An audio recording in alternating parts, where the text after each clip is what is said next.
that whiskey, 96 proof. Don't need no doctor, don't feel no pain. My leg's just 2 steps ahead of my brain. This one is about when it gets hot. Yeah, it gets hot, I know. It gets damn hot out there. It gets very hot. Especially when we go through the Mojave Desert in the southwest. It can get upwards of 120 degrees Fahrenheit. So, I think that's what, 46, 48 Celsius, somewhere around there. It gets damn hot. So, a few hints and tips for all of you to stay cool while on the road.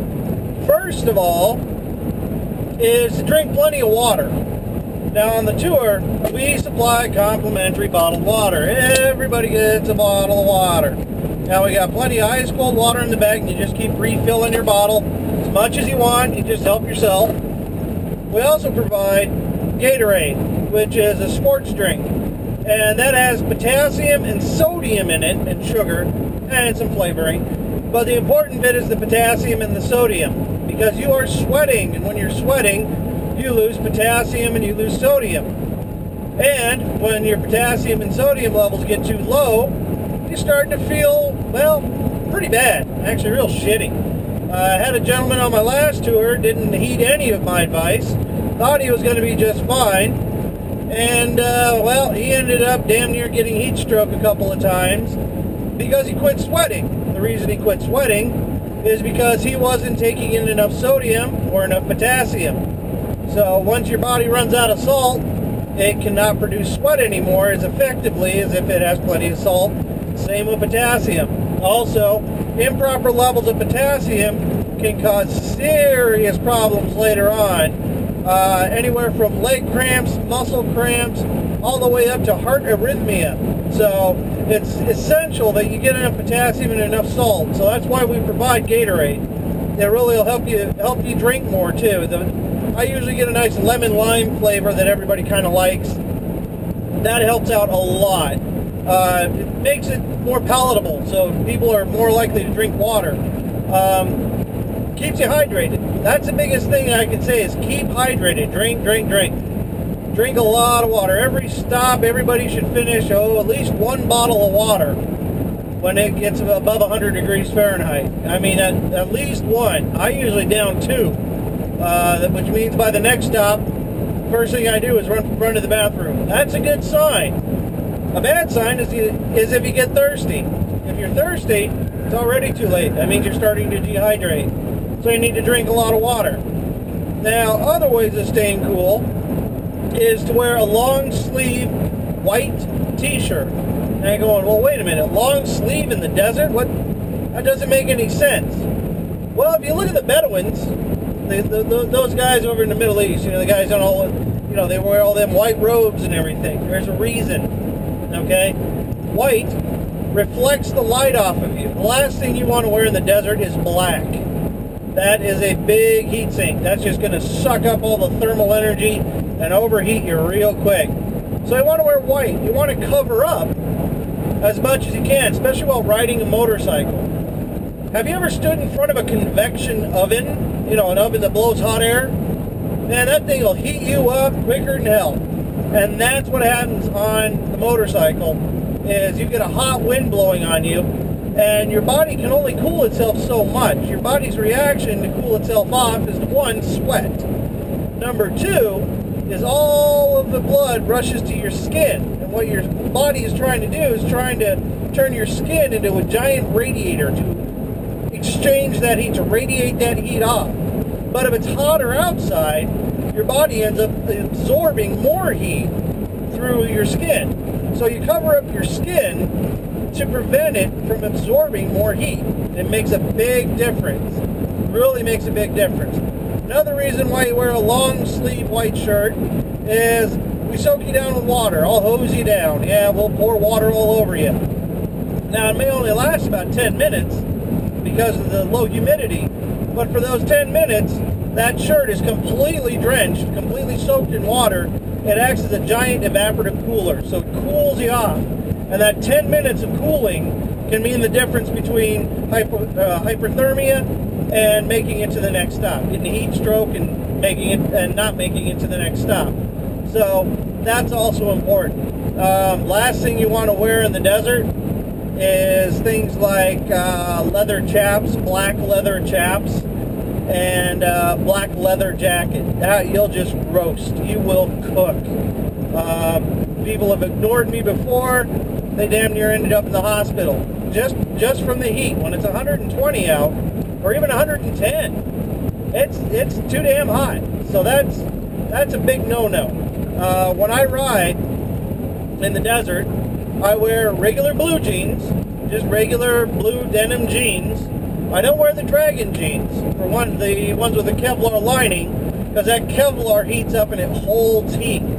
That ceramic coated titanium wire, alright, that heats up and it holds in that heat. So you want something that can breathe a little bit too, to allow the air circulation to flow through so your body can cool itself through perspiration. So I just wear regular blue jeans, light colored denim blue jeans, provides a layer of protection between me and the road just in case. A white long sleeve t-shirt. We got a place along the way where you can buy one that is also a souvenir. It has Route 66 on it, all the different states up and down the sleeves. Great souvenir. And then I wear my waistcoat or my riding vest. And that helps actually keep some of the moisture in. Now it is black, but it doesn't cover my arms or doesn't cover up my armpits or anything where it's pouring sweat, dripping sweat. But what that does, that helps keep some of the moisture in my chest when I sweat. On the little vents between the buttons and on the sides allow a little bit of air in. And what that does, that makes an evaporative cooling system. So I stay cooler for longer. Now when things get really severe, I also recommend buying a neck piece which is filled with a gel. I think I have one. Yeah, I have one. Wait. One of these things. One of these. It's called a coolie. Okay, it's a neck coolie. These things, they go around your neck. Oh, it's still cold. It goes around your neck, and there's a gel in here. What you do is you soak in water in the cooler, or in the bucket that we have in the back with ice water, and it swells up. This one's about half dried out. It swells up with water, and then as you ride, it cools you off. It actually acts kind of like an air conditioner. It works really good, and also because it is on the jugular vein and the carotid artery, what that does is it keeps your head cool. And that's the one thing that heat stroke can cause brain damage. Okay? So that's what we will avoid by getting one of these. These are great. And they're inexpensive. They're like $6, $7. And the final thing, for those of you who do not do well in the heat at all, we have a place along the way where we can buy a similar item to this, but it's a vest. It's a waistcoat. And the whole thing is made of this. I have one, and I use it when we go through the Mojave Desert when it's 120 degrees outside. I soak in the bucket that we have in the back filled with ice water. Keeps me nice, and I wear that under my waistcoat so it doesn't dry out real quick. And there have been times where it's been 115 degrees outside, or about 125 Fahrenheit in the direct sun, and I'm actually cold.